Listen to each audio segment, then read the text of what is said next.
दैव वस्त्र पवित्र रखे, शरीर को पवित्र रखे। ये पशुओं जैसा आचरण करने वाले भजन नहीं कर सकते। ये जो कहते हैं ना भजन में मन नहीं लगता, पवित्रता चाहिए। अब ऐसे पशु की तरह शौच हो लिए, उठे चल दिए, ऐसे नहीं। पवित्रता, शौचाचार का निर्वाह कीजिए। लघु शंका भी जाइए तो जल लेकर जाइए। इंद्री का प्रक्षालन, फिर हाथ का प्रक्षालन, फिर 3 बार आत्मराधा, जैसे शास्त्रीय विधान में केशवाय नमः, नारायणाय नमः, माधवाय। पवित्र रहिए। देखो भजन कैसे नहीं होता। मिट्टी जल आदि से बाह्य शरीर की पवित्रता और छल कपट के त्याग से भीतर की पवित्रता बढ़ती है। गुरु से कपट, यह सर्वनाश का लक्षण है। अगर तुम में कोई दोष है, गुरुदेव पूछ रहे हैं, तुमने ऐसा अक्षरशः जैसा हृदय में वैसा बोल दे जी, अब चाहे दंड दो चाहे क्षमा करो, ये आपका विषय। पर सत्य बात यह कि मेरे हृदय में ऐसी पाप वृत्ति थी, मैंने ऐसा किया या ऐसा करने का हमारे संकल्प बन रहा है। गुरु से कपट नहीं। अंदर कपट रखोगे, मन मलिन हो जाएगा, भाग जाओगे, माया घसीट ले जाएगी। जो गुरुदेव ने उपासना दी है उसी का केवल अनुष्ठान। समय कहां आपके पास और के लिए? कहां समय? प्रियाजू के सिवा हमारे पास समय कहां है? ऐसी दिनचर्या है, एक क्षण भी तो समय नहीं है, तो फिर और क्या अनुष्ठान करें? अपनी लाडली जी को हर समय देखते रहना है, दुलार करना है, नाम मंत्र वाणी जी का गायन, उन्हीं की सेवा में। गृहस्थी है तो जो व्यापार नौकरी उन्हीं के लिए समर्पित करें। इसके लिए बहुत सहन शक्ति चाहिए। ठंडी गर्मी, मान अपमान, निंदा स्तुति, परिवार वालों की अवहेलना, ये सब मिलेगा इनाम में। इसे सहो चुपचाप, इसके लिए रो मत। कैसे लोग हैं रो देते हैं, शरीर की प्रतिकूलता में रो देते हैं। अरे आंसू श्री जी के लिए, सिर्फ प्यार में रो श्री जी के, और सब दुख मुस्कुरा के सहना सीखो। मौनम, वाणी को बहुत संभाले। नाम जप के लिए मौन बहुत आवश्यक है। अगर बार बार थोड़ी थोड़ी देर में बोलते रहेंगे तो एकाग्रता भंग होती रहेगी, नाम में मिठास नहीं अनुभव कर पाएंगे। कभी कभी ऐसा होता है ये जाम हो जाता है, बोलना भी चाहे तो नहीं बोल पाते क्योंकि क्रम टूट जाएगा। शाम के समय जैसे किसी से मिलना जुलना नहीं, तो कभी लोग पूछते मौन हो क्या? फिर नहीं, मौन क्या सारे चलो, क्योंकि अगर निरंतर मंत्राकार वृत्ति बोलने की भी हिम्मत नहीं रह जाती, पर वहां तक पहुंचने के लिए वाणी का मौन आवश्यक है। मौन का मतलब करना नहीं है, आवश्यक हो तो शब्द बोल दो, नहीं अधिकतर मौन रहने की चेष्टा करो। जो आपको मार्ग मिला है, कई बार वर्णन किया है कि सत्संग में जो शब्द आपको लगते हैं तो डायरी में लिखना चाहिए, या याद कर लो, बाद में लिख लेना जाके। और अपने लिखे हुए सत्संग के वचनों को रोज स्वाध्याय करना चाहिए। अमुक तारीख के सत्संग में ये पॉइंट, और उनको बार बार, ऐसा नहीं कि आपको ही कह रहे हैं, जहां जहां संत मिले जो जो बोले उनके सामने तो लिखा पड़ी नहीं, पीछे हट के लिखना। 2 डायरी हैं, एक सन्यास की है, एक वैष्णव मार्ग, दोनों को गुरुजनों की, महापुरुषों की वाणी को एकदम एकाग्रता से सुनाओ। जब अलग हटे तो सबसे पहला काम, इस तारीख को इस महापुरुष ने ये शब्द बोला, और उन्हीं का बार बार स्वाध्याय करना। क्योंकि सब शास्त्रों में कहां दौड़े घूमेंगे, महापुरुष जन सब शास्त्रों का सार बोलते, उसे लिख लिया। सरलता, आपका जीवन सरल होना चाहिए। छल कपट द्वंद, मुख में कुछ और, हृदय में कुछ और, आचरण में कुछ और, ये दुष्ट पुरुष का लक्षण है। उपासक का, शिष्य का लक्षण नहीं है। दुष्टता का त्याग करो। हृदय में कुछ और चल रहा है, वाणी से कुछ और बोल रहे हो, आचरण में कुछ और है, ये दुष्ट पुरुष का लक्षण है। साधु पुरुष का जो वाणी में वही, हृदय में वही, आचरण में है, तीनों की मिलान है, वही साधु है, वही उपासक है, वही भक्त है, जिसकी तीनों एक हो। वाणी से जो बोला वही हृदय में है, जो हृदय में वही आचरण में है। यहाँ वाणी से कुछ बोल रहे, हृदय में कुछ चल रहा है, आचरण कुछ और बता रहे हैं, ये ठीक नहीं। सरलता का तात्पर्य है मन, वचन और कर्म, ये तीनों एक होने चाहिए।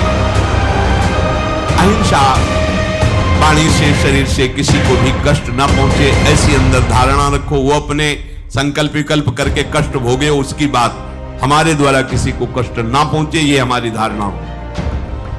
सर्दी गर्मी सुख दुख आदि द्वंद्व हर्ष विषाद आदि जो है, इनको सहना सीखो। भगवान भी आदेश करते हैं, मात्रा स्पर्शास्तु कौन्तेय शीतोष्ण सुख दुखदा आगमा पायनो अनित्यास्तास्तितिक्षस्व भारत। जो इनको सह जाता है वही परम पदवी को प्राप्त होता है। थोड़ी सी गर्मी यहाँ, थोड़ी सी सर्दी यहाँ, थोड़ी जीवन गर्मी। पैर की त्वचा ऐसी हो गई थी कि बमूल का कांटा टूट जाता था, घुसता नहीं। जीवन में कभी पादुका ही नहीं, चमड़ी इतनी मोटी हो गई थी पैरों की। सर्दी गर्मी जैसा आप इसको, आप देखो यहां आप कौन सा स्वेटर पहनते हैं, जीवन में कभी नहीं। सर्दी में क्या होता है, यहां ये त्वचा नहीं क्या, हमें तो लगता है काफी सुकोमल अन्य अंगों से यहां की त्वचा है, कपोल नासिका नेत्र आदि। यहां क्या पहनते हो सर्दी में, क्या बिगड़ जाता है? क्योंकि अभ्यास है, गर्भ के बाद निकलने के बाद यहां कुछ ढका ही नहीं, यहां कुछ नहीं ढका तो पूरे जीवन ढकने की जरूरत नहीं है। और अगर पूरे अंगों में न ढका होता तो पूरे जीवन ढकने की जरूरत नहीं। जो जंगल में दिगंबर महापुरुष रहते थे गंगा के किनारे, कितने, तो उनको क्योंकि अभ्यास, और हमने अभ्यास किया कपड़े लत्ते का, तो अभ्यास, हमने अभ्यास किया एसी रूम का, अभ्यास किया गीजर से नहाने का, वो अभ्यास किया तीनों काल गंगा स्नान, वो अभ्यास, कुछ फर्क नहीं पड़ा इस जड़ शरीर में। इसको जैसे रखो। तो सहने का अभ्यास, यदि माया से मुक्त होना है तो सहने का अभ्यास रखो। ये जरा में बहुत गर्मी, ये नहीं उपासक, गर्मी है ठीक है, शरीर का धर्म है, तो इंद्री में ताप लग रहा है, राधा राधा। आप कहोगे प्रवचन करने से नहीं, कभी बिजली नहीं रखी थी, दाम कटवा के रखे थे, बिल्कुल नहीं। जितनी देर होश रहा आंख का हाथ से पंखा कर लिया, नहीं, राधा राधा राधा, जो मिला मांग के खाया, कुछ आसन के प्रवचन ही केवल नहीं रहे, जैसे जो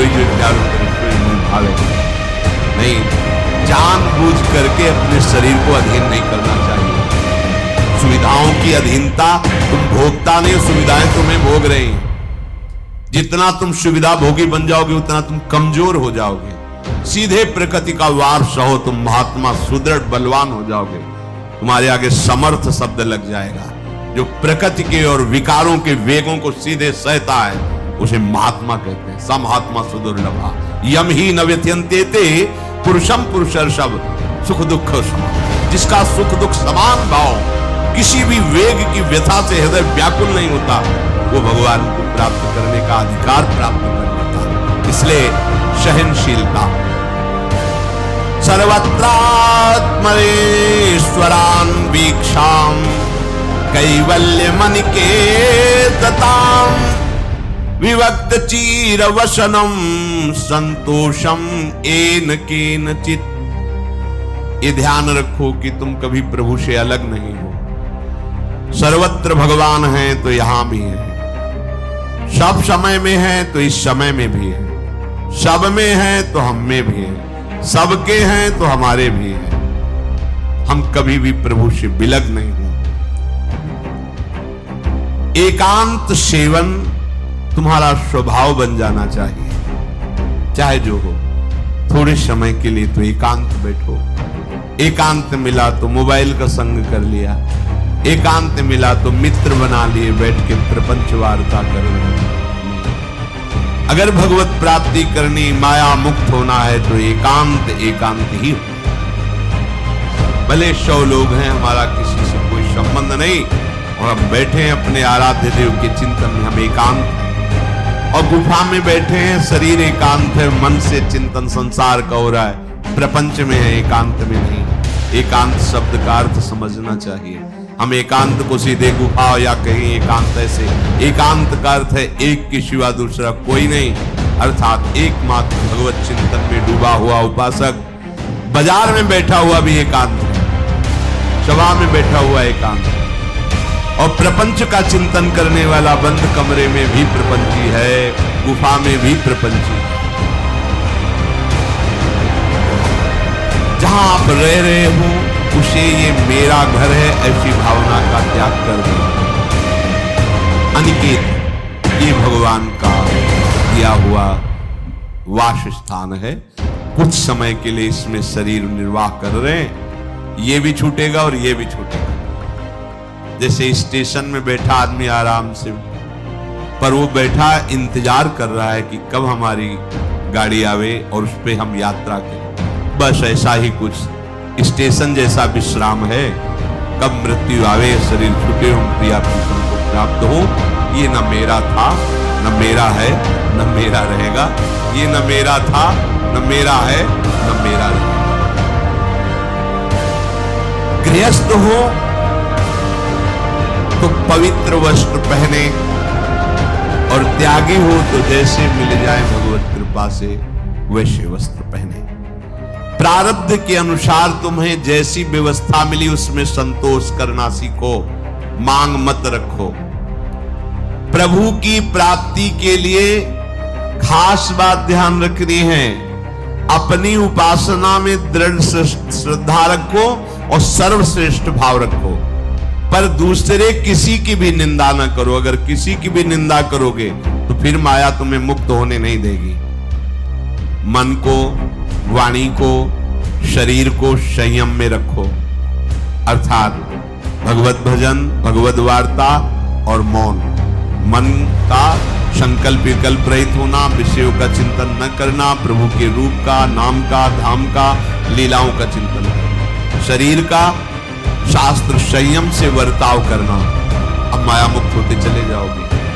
इनमें किसी में भी त्रुटि ना हो, सावधानी रखो। अपनी इंद्रियों को सावधान रखो, किसी के दोष न देखने पावे। कोई गलत चेष्टा देखेंगे तो ये भी गलत करने के लिए तैयार हो जाएंगे। हे राजन, श्रवणम कीर्तनम ध्यानम हरेरद्भुत कर्मणः जन्म कर्म गुणानां च तदर्थे अखिल चेष्टिता। श्री भगवान के बड़े अवतार हुए हैं, बड़ी अद्भुत अद्भुत लीलाएं हैं। प्रभु का प्रकट होना, लीला करना, दिव्य गुणों का वर्णन, यदि आप इनको गाएंगे लीलाओं को और श्रवण करेंगे तो मोह की बात क्या, महामोह का भंजन हो जाएगा। बड़ी सामर्थ्य भगवान के चरित्रों की महिमा बड़ी है। अगर इनको आप सुनेंगे, बार बार सुनेंगे, तो आपको और कोई साधन करने नहीं पड़ेंगे, अपने आप सब साधन प्रकाशित हो जाएंगे। जहां कहीं कभी भी किसी का उद्धार की बात आई है तो भगवत चरित्र सुनने से ही आई है। शरणागति श्रवण से ही प्रारंभ होती है, भक्ति भी श्रवण से ही प्रारंभ होती है, पूर्णता भी श्रवण से ही होती है। श्रवण सुजस सुनी आयव, श्रवणम कीर्तनम स्मरणम। पहला श्रवण, खूब भगवत चर्चा सुनने का स्वभाव बना लेना चाहिए।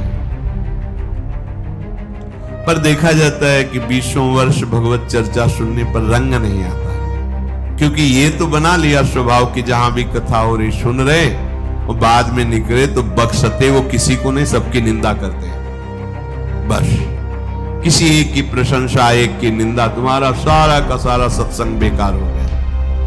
अगर सत्संग को सुरक्षित रखना है तो ना किसी की स्तुति, ना किसी की निंदा, जो सुना है उसको अपने जीवन में मनन करते हुए उतारे।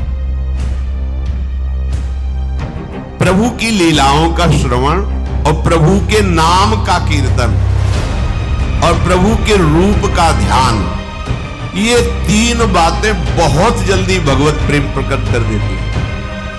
ये तीन बातें बहुत जल्दी भगवत प्रेम प्रकट कर देती हैं। प्रभु के अवतार लीला चरित्रों का खूब गायन करें, खूब श्रवण करें। भगवान की अवतार लीलाएं भी हैं और प्रभु की प्रेम में निकुंज लीलाएं भी हैं। अगर आपका निकुंज लीला में प्रवेश नहीं है तो प्रथम सुने भागवत, भक्त भगवत वाणी, भगवान के अवतारों का, भगवान की अवतार लीलाओं का श्रीमद् भागवत में खूब बढ़िया वर्णन है। पढ़ो, सुनो, क्या होगा इससे? मोह का नाश होगा। दूसरी बात, नाम कीर्तन, ये तो महान अमृत है। बिल्कुल विश्वास कर लो, नाम कीर्तन अमृत है। ताली बजा के, मंजीरा बजा के, ढोल बजा करके, नाच करके, जैसे बने, अकेले 4 लोग जैसे बने, नाम संकीर्तनम यस्य सर्व पाप प्रणाशनम। देखो, भगवत चर्चा ने महामोह का नाश कर दिया और भगवान नाम कीर्तन ने सब पापों का नाश कर दिया। नाम संकीर्तनम यस्य सर्व पाप, सर्व पीछे बीच में जो भी जमा संचित कृप सब को भस्म करने की सामर्थ्य। ये जो राधा राधा आप बोलते हैं, बहुत अमृत, बहुत। और प्रभु के रूप का ध्यान, ये 3 बातें बहुत जल्दी माया मुक्त कर देंगे, भगवत प्राप्ति करा देंगे। प्रभु के रूप के ध्यान के लिए ही दिव्य श्यामा श्याम ने बिहारी जी का रूप धारण किया। ये किसी मूर्तिकार की रचना नहीं है। श्री राधा रमण जी सरकार, राधा वल्लभ लाल जी महाराज, श्री बांके बिहारी लाल जी महाराज, ये साक्षात प्रगट ठाकुर है। प्रिया प्रीतम हमारी दृष्टि में सामर्थ्य नहीं कि देख सके, वो तो हरिवंश नेत्रों से देखे जाते हैं। निकष कुंज ठाड़े भये भुजा परस्पर अंश, श्री राधा वल्लभ मुख कमल निरख नयन हरिवंश। हरिवंश नेत्र प्रकट हो जाएंगे, आश्रित जन हो, चिंता की बात नहीं। पर ये जो रूप प्रकट है, इसके ध्यान में तो तुम्हें कोई श्रम नहीं करना। बिहारी जी महाराज, राधा वल्लभ जी महाराज, राधा रमण जी महाराज, हर नेत्र देखो और अपने नेत्र के कैमरा से खींच लो फोटो। अब आप इधर देखो, उधर वैसे ही खड़े नजर आ रहे, वैसे मुस्कुराते हुए दिखाई दे हर समय। और ये आदेश कर रहे हैं हरिवंश महाप्रभु, सब शोहित निष्कामति, श्री वृंदावन विश्राम, श्री राधा वल्लभ लाल को हृदय ध्यान, मुख नाम। राधा वल्लभ लाल का ध्यान करो और राधा वल्लभ श्री हरिवंश बोलो तो तुम्हारी मति निष्काम हो जाएगी, तुम्हें अखंड वृंदावन वास मिल जाएगा। प्यारे जी तुम्हें प्यारे लगने लगेंगे। ये 3 बातें आपको निश्चित भगवत प्राप्ति करा देंगे। इष्टम दत्तम तपोजप्तम वृत्तम यच्चात्मनः प्रियम, दारान श्रुतान गृहान प्राणान यत् परस्मै निवेदनम। जो भी तुम्हारे द्वारा यज्ञ दान तप अथवा जप सदाचार, ये सब प्रभु को अर्पित कर दो, अविनाशी हो जाएगा। प्रभु को अर्पित कर दो जो भी तुम्हारे द्वारा होता है। हे प्रियालाल, आपकी प्रसन्नता की। फिर दोबारा कह रहे हैं, स्त्री पुत्र घर जीवन और अपने प्राणों का मोह त्याग करके, प्राणों का मोह। यहां पूरा समाज वैसे ही सब बैठा है। देखो, इस मार्ग में चलना, उसे समझो। अंदर से केवल प्रिया प्रीतम में ही हमारी अहमता ममता होनी चाहिए। प्रभु सच्चिदानंद श्री कृष्ण चंद्र जी को अपना प्राण प्रीतम मानने के लिए ये जितनी जगह आप अपनापन किए हैं समेटना पड़ेगा। सबकी ममता ताग बटोरी, मम पद मन ही बांध बरडोरी। लाडली लाल के लाडले तो कोई बिरले दिखाई देते हैं, प्रिया प्रीतम के जन तो कोई बिरले दिखाई देते हैं। नहीं धन बल, परिवार बल, बुद्धि बल, वही घसर करके चले जाते हैं। अरे यहां तप बल भी काम नहीं करता, और बल तो जाने। यहां हारे को हरे नाम, हार गए, गले पड़ गए। गले पड़ जाओ, बढ़िया, इसी जन्म में कल्याण हो जाएगा। गले पड़ जाने का मतलब, जैसे कोई गले पड़ रहा हो तो उसको मतलब समझते हो, मारो पीटो गाली दो भगाओ। गले पड़ गए, बोले अब क्या करें, गले ही पड़ गए, आप क्या करें। ऐसे पूज्य श्री स्वामी राम सुखदास जी महाराज कहते हैं, श्री कृष्ण के गले पड़ जाओ भैया, इसी जन्म में तुम्हारा कल्याण। भगवान के गले पड़ जाओ। गले आप तो जैसे भी हैं आपके हैं, तो हम खूब अल्लाह मचा कहेंगे कि राधा वल्लभ लाल के, तुम अपनी इज्जत बचा ली तो सुधार लो, समझ गए। यह गले पड़ला, हाउ कहावत, लंबा तिलक लगाएंगे और जय राधा वल्लभ लाल की बोलेंगे। और आपके लायक तो हम हैं नहीं, अब आपको अपने लायक बनाना कि आपका दास कैसा होता है, तो आपको बनाने के लिए कोई मशीन की जरूरत नहीं, आप ऐसे बना दें। अब आपके गले पड़ गए, आप ही हमारी इज्जत हो, आप ही हमारे जीवन हो, अपनी इज्जत संभालेंगे तो हमें संभाल लेंगे, वो संभाल। वो मच्छर को ब्रह्मा बना देते हैं, घोर पापी को ब्रह्म ऋषि बना देते हैं, उनके लिए कोई दुर्लभ बात नहीं। पर जब तक अहंकार है तब तक उनकी तरफ से ये प्रोसेस शुरू नहीं होता। जब हार गया और गले पड़ गए, फिर वो बड़े बड़े महात्माओं के द्वारा भी बंदनीय हो जाते हैं।